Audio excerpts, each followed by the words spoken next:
안녕하세요. 이현웅 교수의 경제포럼. 오늘은 한국이 아닌 포르토라고 하는 포르투갈의 제1의 항구 도시에서 여러분들 잠깐 뵙습니다. 오늘 특별히 제가 이렇게 여러분들과 함께 만나는 이유는 이곳 포르투갈이나 아니 유럽 말씀을 드리려고 하는 것이 아니고요.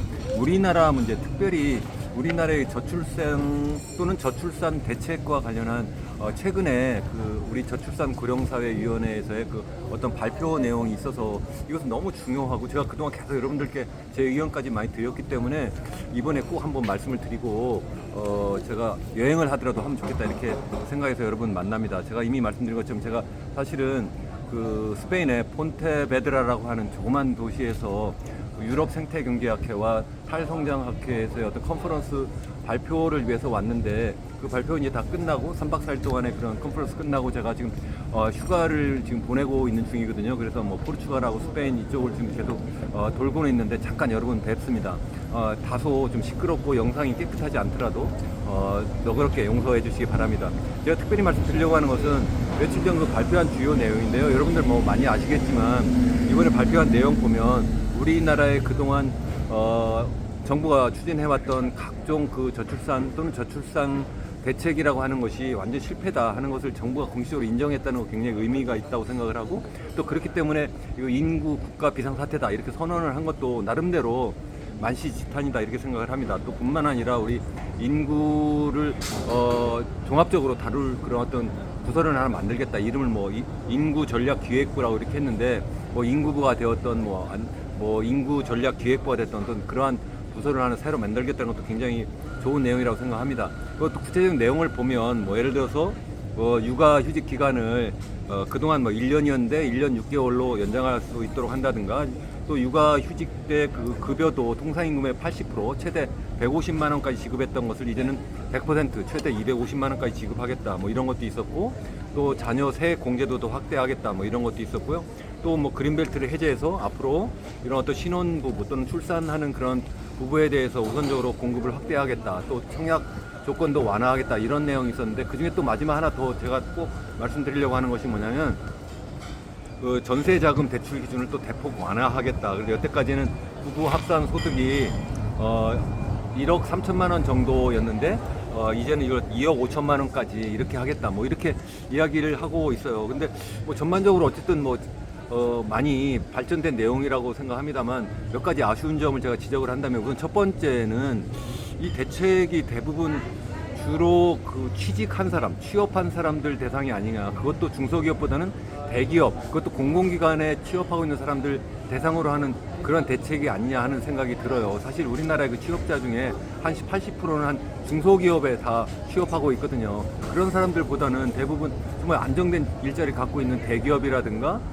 아니면 공공기관에 근무하는 그런 사람들 위한 대책이 아닌가 이런 생각도 들고 더더군다나 대학을 졸업하고 이제 결혼해야 되는 그런 사람들인데 대부분 일자리가 없어가지고 굉장히 힘들어 하거든요. 1년, 2년 취업 재수를 하고 굉장히 또 취업을 하더라도 그게 어떤 안정적인 일자리가 아닌 인턴직이라든가 하는 이런 비상근 그러한 일자리인데 그 사람들에 대한 대책이 없다는 것이 정말 큰 문제다 이런 생각도 해보고 또 한 가지는 이 저렴하고 양질의 공공주택을 많이 공급하자 이런 말씀을 많이 드렸는데 그러한 대책이 아직 구체화된 것이 없고 도리어 이게 지금 부부 합산 연간 소득을 1억 3천에서 2억 5천까지 늘려줄 테니 그러니 빚내서 집을 사라 또 이런 대책을 또 세웠어요. 그런 게 무슨 얘기냐면 결국 이것이 과연 저출산 대책이냐 도리어 이거 주택 가격을 도리어 더 부추기는 정책이 아니 이런 생각이 들 정도예요. 제가 계속 말씀드린 것처럼 우리나라 정부가 계속 특례 보금자리론이라든가 신생아 특례 대출이라든가 이런 식으로 해서 지난해에도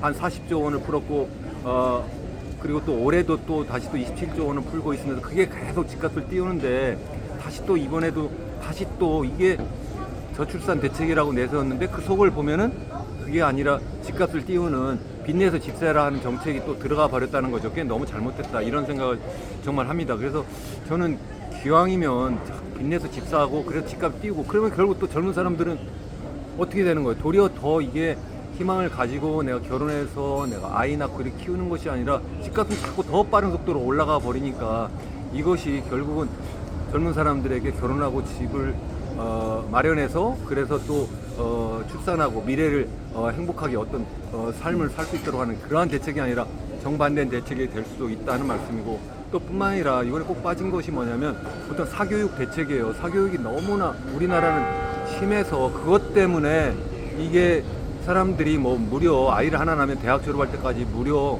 4억 원이 든다고 하는데 그 돈을 과연 어떻게 마련할 수 있겠냐는 거예요. 그래서 사교육을 줄이고 공교육을 더 정상화하는 그런 대책도 좀 이번에 나와야 됐었고, 뿐만 아니라 기왕이면 우리 제가 계속 말씀드린 것처럼 유소년 수당이라고 해서 이게 뭐 6, 7년이 아니라 성인이 될 때까지 20년 동안 적어도 아이가 성인이 되고 또 대학 졸업할 때까지 아니면 직업교육을 끝낼 때까지 계속 수당을 지급함으로 해서 부모들의 입장에서 아니면 또 그 젊은 그 아이의 입장에서 생각할 때 자기가 지속적으로 양질의 교육을 받고 그래서 사회에 나갈 수 있도록 하는 그러한 사회를 만들어 주는 것이 필요하지 않을까 이런 생각을 합니다.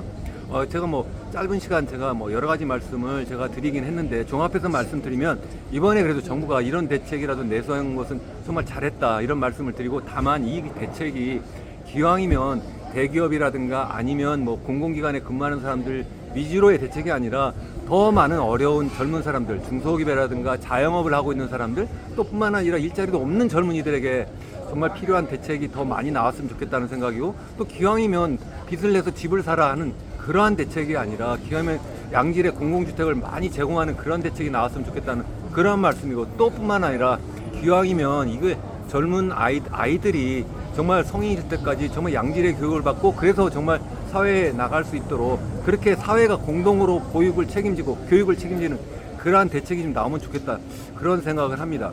그래서 종합적으로 말씀드리면 우리가 정말 이 호랑이라고 하는 것, 지금 우리나라는 전 세계에서 가장 출산율이 낮아요. 그 낮은 그 출산율을 정말 높여야 되는데 이번 출산율 목표가 1.0명이라고 하는데 그것도 정말 또 아쉽기도 해요. 1.0명이 뭡니까? 지금 OECD 평균이 1.5명이고 우리는 지난해 0.72명이고요. 전 세계에서 우리가 제일 인구 고령화가 많이 진행되고 있다는 나라인 일본도 무려 1.3명을 계속 유지하다가 지난해 지지난해 1.2명대로 떨어져서 지금 완전 비상사태거든요.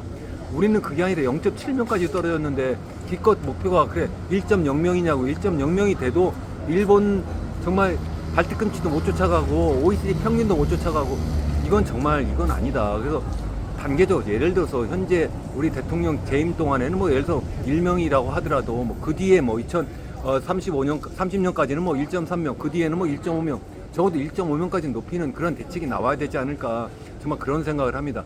제가 정말 너무 아쉽고 그리고 너무 또 중요한 내용이라서 제가 한국이 아닌 좀 환경이 좀 다소 부실한 이곳 포르투갈 포르토에서 여러분들께 이렇게 인사 겸 제 의견을 말씀드렸습니다. 여러분 끝까지 함께 해주셔서 감사합니다. 우리 포르투갈 또 스페인에 관련된 내용은 나중에 추후 또 별도의 영상을 만들어서 여러분들과 함께 만나 뵙겠습니다. 여러분 감사합니다.